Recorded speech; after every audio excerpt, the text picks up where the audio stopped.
జగన్ సత్తెనపల్లి పర్యటనకు అనుమతి నిరాకరణ. సత్తెనపల్లిలో బుధవారం జగన్ పర్యటనకు అనుమతి లేదని పల్నాడు జిల్లా ఎస్పీ శ్రీనివాసరావు సోమవారం తెలిపారు. పర్యటన వివరాలు పూర్తిగా ఇవ్వలేదని, లా అండ్ ఆర్డర్ సమస్యలు తలెత్తే అవకాశం ఉందని ఆయన పేర్కొన్నారు. అవసరమైన పత్రాలు సమర్పిస్తే మళ్లీ అనుమతిపై పరిశీలిస్తామని ఎస్పీ చెప్పారు. గతంలో జరిగిన ఘటనల నేపథ్యంలో అనుమతి నిరాకరించామని ఆయన వివరించారు. జరుగుతున్న నష్టాలు కూడా చూసి ఏం తెలియజేస్తున్నామంటే, మీ తాలూకా ప్రోగ్రామ్కి మేమైతే ఎటువంటి ఆటంకము లేదు, కానీ మేము ఇప్పుడు పేర్కొన్నటువంటి కండిషన్స్ ఏవైతే ఉన్నాయో దీనివల్ల వాళ్ళ రిక్వెస్ట్ని కన్సిడర్ చేయలేకపోతున్నాము. అయితే ఇప్పుడున్నటువంటి ఆ రోడ్డులోకి కాన్వాయ్తో పాటుగా, సెక్యూరిటీ కాన్వాయ్తో పాటుగా మరొక 3 వెహికల్స్ని, ఒక 100 మందిని అలౌ చేయడానికి మాకు ఎటువంటి అభ్యంతరం లేదు. ఆ విధంగా అయితే చేయగలుగుతాము.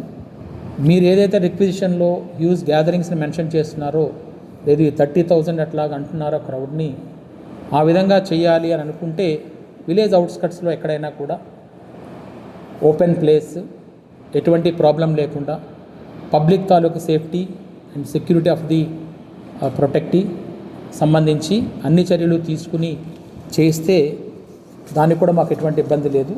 అలా చేయాలనుకున్నప్పుడు మాకు ఒక ఫ్రెష్ రిక్విజిషన్ ఇవ్వాల్సి ఉంటుంది. అలాగే ఇటువంటి లార్జ్ గ్యాదరింగ్స్ ఏమైనా ప్రోగ్రామ్ చేస్తున్నప్పుడు మినిమం 7 days ముందుగా మాకు ఈ పర్మిషన్ అప్లై చేయగలిగితే మేము కూడా మెన్ మొబిలైజేషన్ కానీ మిగతావన్నీ కూడా చేయాల్సి వస్తుంది. చాలా పెద్ద పెద్ద ప్రోగ్రామ్స్ ఇప్పుడు స్టేట్లో జరుగుతున్నాయి. ఈ ప్రోగ్రామ్స్ అన్నిటి దృష్ట్యా కూడా మెన్ని గ్యాదర్ చేయడం కూడా ఒక ఇబ్బందిగా ఉంటుంది. వాటిని కూడా గమనించి చేయాల్సిందిగా తెలియజేస్తున్నాం. సో ఈ ప్రోగ్రామ్ని సెక్యూరిటీ కాన్వాయ్, మరలా అది కాకుండా ఎడిషనల్గా 3 వెహికల్స్ని 100 మెంబర్స్ గ్యాదరింగ్తో అయితే ఎటువంటి ఇబ్బంది లేకుండా పీస్ఫుల్గా చక్కగా ప్రోగ్రామ్ జరిగే అవకాశం ఉంది. కాబట్టి ఆ విధంగా అయితే మేము అలౌ చేయగలుగుతామని తెలియజేస్తున్నాము. ఈ లార్జ్ గ్యాదరింగ్స్తో అయితే వాడు అడిగిన రిక్వెస్ట్ని అయితే కన్సిడర్ చేయలేకపోతున్నామని కూడా తెలియజేయడం జరుగుతుంది.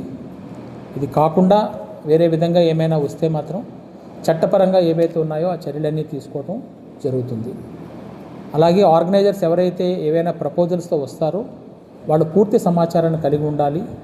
ప్రోగ్రామ్ ఏంటి, ఎంతమంది వస్తారు, ఏ విధంగా వస్తారు, ఎన్ని వెహికల్స్తో ఉంటుంది, తర్వాత సెక్యూరిటీకి సంబంధించి కూడా ఒక పూర్తి అవగాహనతో ఉంటే దానికి సంబంధించి మేము ప్లాన్ చేయగలుగుతాము.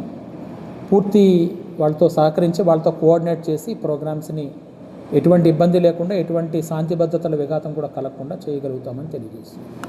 Thank you.